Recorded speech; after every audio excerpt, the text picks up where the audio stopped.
Hello Libra, welcome to Like a Tarot. Alamin natin ang relationship mo, ang feelings mo, ang angel number, ang feelings ng person mo, at sa uli kukuha ko ng additional cards. Reminder lang guys para sa mga bagong viewers na ang reading na ito ay timeless reading, general reading at guide po lamang. Hindi po magre-resonate sa lahat kaya kunin mo lang yung akma sa sitwasyon mo. At ikaw na rin bahala magpalit kung si person mo ito o ikaw.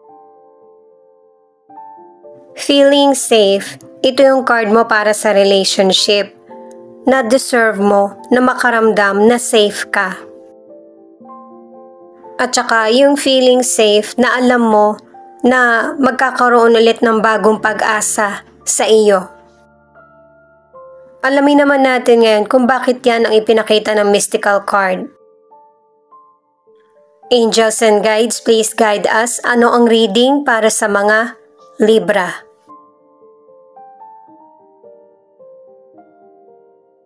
Ito yung cards para sa relationship. Nakatagilid kasi kaya ni-reverse ko.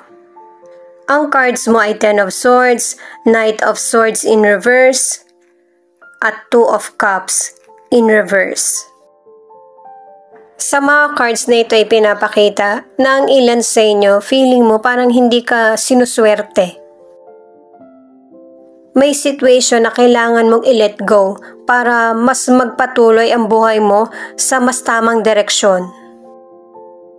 Ang ilan sa inyo sa business, hindi nagiging maganda yung takbo nito kaya ang ilan sa inyo magkakaroon ka ng painful decision. Kaya hindi nagiging maganda yung takbo ng career or negosyo. Merong person na hindi marunong maghawak ng negosyo or hindi alam yung career na pinasok. At saka ipinapakita rin yung problema sa pagpapasahod at saka merong gender discrimination. Kaya ang ilan sa inyo hindi ka kontento or hindi ka masaya sa career mo. Ang ilan sa inyo na nasa relationship ay hindi safe ang relasyon nyo ng person mo. Kasi ang ilan, bukod sa mapanakit, ay meron ding betrayal ang relasyon. At saka marami talagang problema itong person mo na ito kasi kung hindi na siya loyal sa mga kaibigan niya, ganun din sa person na karelasyon niya. At saka guys, hindi magandang kausap yung person na puro kasiraan ng kapwa ang ikinukwento.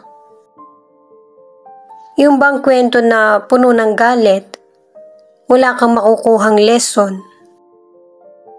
At ang ilan sa inyo na nasa relationship, matatapos yung relasyon nyo ng person mo kasi nga wala siyang paninindigan at saka hindi niya na rin tutuparin pa kung ano yung ipinangako niya sa iyo. Ang ilan sa inyo na nasa relationship kaya kayo nagkahiwalay or hindi magkasundo ng person mo kasi hindi kayo compatible. Radical rebirth.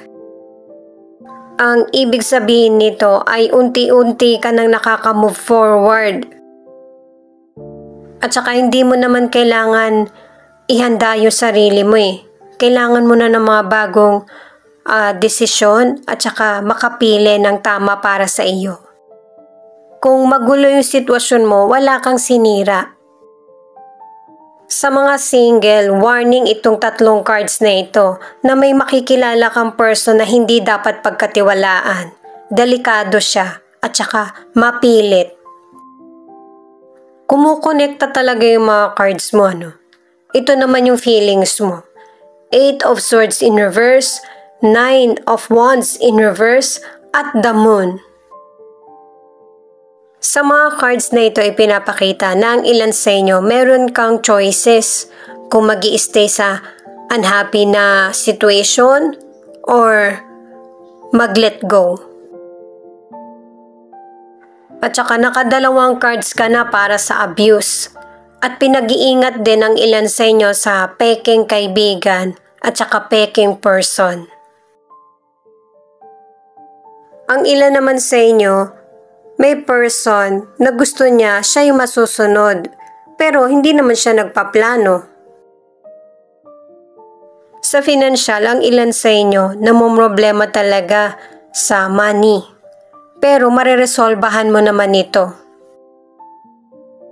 At saka ang ilan sa inyo kung mahirap na yung daloy ng financial mo, maghinay-hinay sa paggastos hanggang sa bumalik na sa dati yung magandang daloy nito.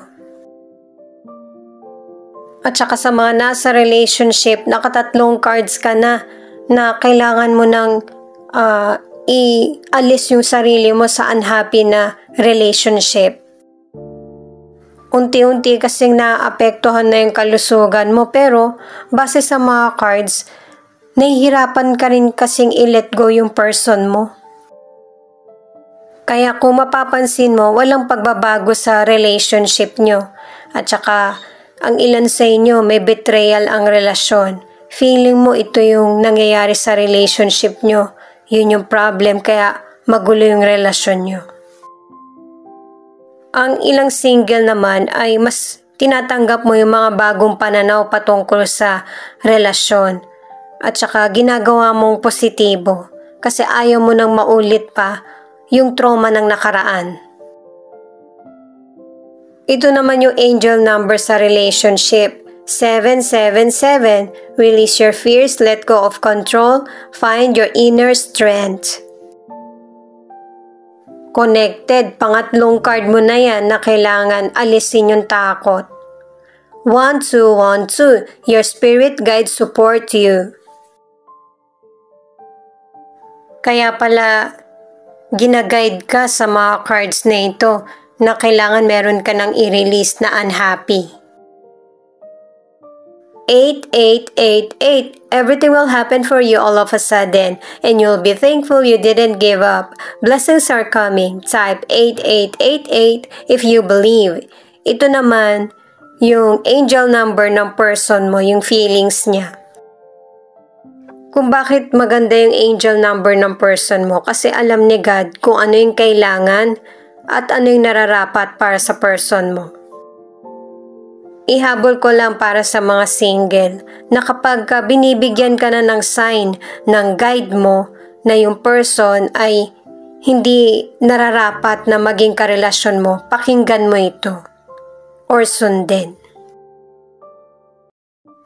Ang ibig sabihin nito ay kapag nagising ka na sa katotohanan, hindi mo na mababalikan pa yung mga nagawa mo sa nakaraan para ayusin. Harapin yung present, matutong makibagay sa ibang tao or sa person. Alamin natin kung bakit yan yung ipinakita ng mystical card na card ng person mo.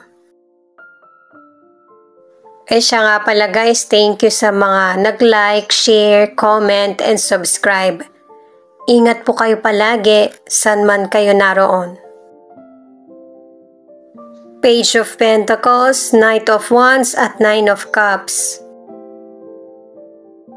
Sa mga cards na ito ay pinapakita na mag-isip ka ng ikakatagumpay mo at gawin mo itong makatotohanan. May mga malaking pagbabagong mangyayari sa buhay mo, pero hinay-hinay ka sa mga decisions. Para magtuloy-tuloy na makamit mo yung tagumpay sa hinaharap. Sa health, sinisikap mo na magkaroon ng improvement ang kalusugan mo. Nag-iingat ka.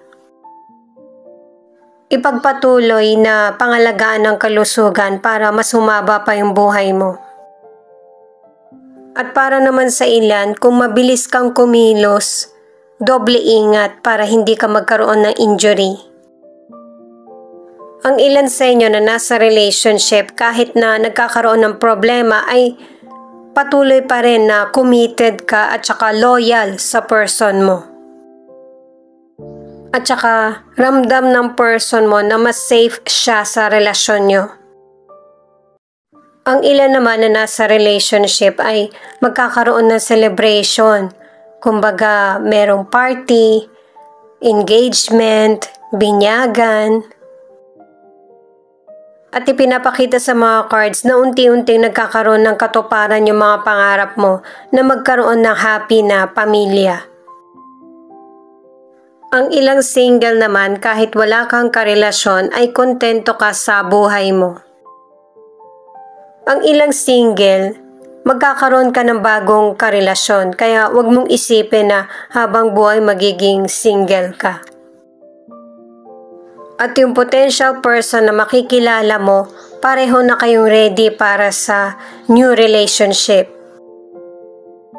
Ito naman yung alamin natin, yung additional cards para sa reading ng mga Libra. Itong Ten of Pentacles, ang ilan sa inyo, ang hinahanap mo talaga sa buhay mo ay yung pang long lasting at saka yung pang long term na solusyon sa anumang situation or problem. At saka magiging successful din ang financial mo at ang ilan sa inyo tumutulong ka sa pamilya. Itong Four of Swords, ang ibig sabihin, dahil nga sa ang ilan sa inyo magkakaroon ng tagumpay lalo na sa financial, kailangan mo pa rin balansehin yung buhay mo. Yung makapagpahinga ka at saka may sapat na tulog. Kaya ito itinuturo sa iyo para tuloy-tuloy yung tagumpay na gusto mong makamit. Hindi ka magkasakit. Itong The Emperor, ibig sabihin talagang stable yung magiging trabaho mo or ang binubuong relasyon. Kasi kung noon hindi mo sineseryoso yung buhay mo, this time seseryosohin mo na.